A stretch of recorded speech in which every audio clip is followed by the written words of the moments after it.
আমার বউকে আমি একটুও ভালোবাসি না। আজ ওকে আমি এমন আঘাত করব যেন মারা যায়। আরে আমার মায়ের কি হলো? আমার মাকে মারা গেল। তোকে এমনভাবে খুন করব যে তুই মারা যাবি, তোকে আর কেউ খুঁজে পাবে না। দেখি তো মরেছে কি না।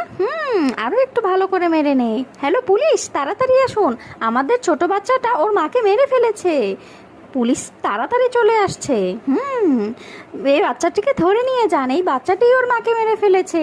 আমার কাছে প্রমাণ আছে, এই দেখুন সকল প্রমাণ আমি কালেকশন করেছি। ঠিক আছে, বাচ্চাটিকে জেলখানায় থাকতে হবে, এটাই ওর শাস্তি। তোকে আমি জেলখানায় রেখে দিয়ে চলে যাচ্ছি। হ্যাঁ, আমার সাথে এমনটা কেন করলো আমার সৎ বাবা?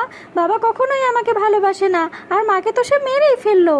বাবা এদিকে দেখি অন্য মা নিয়ে সুখে শান্তিতে সংসার করছে, এদিকে সবাই আমাকে কত কষ্ট দিচ্ছে, খাবারের মধ্যে মরিচের গুঁড়া মিশিয়ে দিচ্ছে। যেভাবেই হোক দেয়াল ভেঙে আমাকে সুড়ঙ্গ তৈরি করে এখান থেকে বের হতে হবে। যেভাবেই হোক আমি চেষ্টা চালিয়েই যাব। অতএব এক সময় না এক সময় আমি সফল হব। হ্যাঁ, এই তো এখন একটি গর্ত করতে পেরেছি, এই গর্ত দিয়ে আমি বাইরে বেরিয়ে যাব। যেভাবেই হোক আমাকে বাড়ি গিয়ে পৌঁছাতে হবে, আর মায়ের মৃত্যুর প্রতিশোধ নিতে হবে। আমি বাড়িতে আসলে তোমাকে ছাড়বো না বাবা। তুমি জানো না আমি কে, তুমি আমার মাকে আমার কাছ থেকে কেড়ে নিয়েছো। এই নাও, এই নাও, তোমার মাথায় আঘাত করতে করতে তোমাকে আমি মেরে ফেলবো। তুমি আমার বাবা না। ভিডিওটি ভালো লাগলে অবশ্যই আমার চ্যানেলটি সাবস্ক্রাইব করবে, আর লাইক কমেন্ট শেয়ার করতে কিন্তু ভুলবে না। নেক্সট ভিডিও দেখার আমন্ত্রণ রইল।